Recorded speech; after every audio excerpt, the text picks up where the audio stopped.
And ultimately, God becomes all in all. And so for God to become all in all, to be every part of everything, all have to be present. If the vast majority have been either destroyed forever or are kept apart from God, then God is not all in all.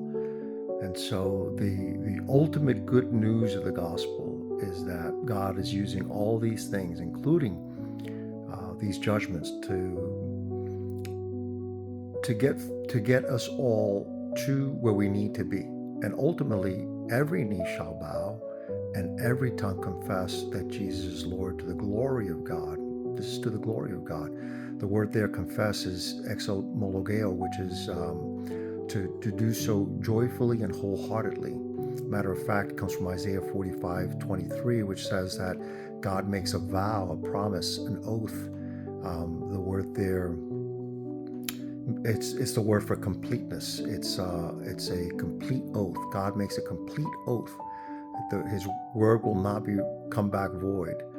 That every knee will bow and every tongue will make the same word, an oath.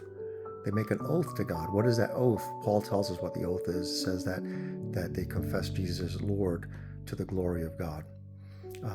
Hebrews 8:11 tells us that everyone will know God. There will be no more need for us to tell anyone about God, because everyone will ultimately know God. And that's referencing Jeremiah 31:34, which says that their iniquities are forgotten and their sins are forgiven. Their iniquities are forgiven and their sins are no longer remembered, something like that.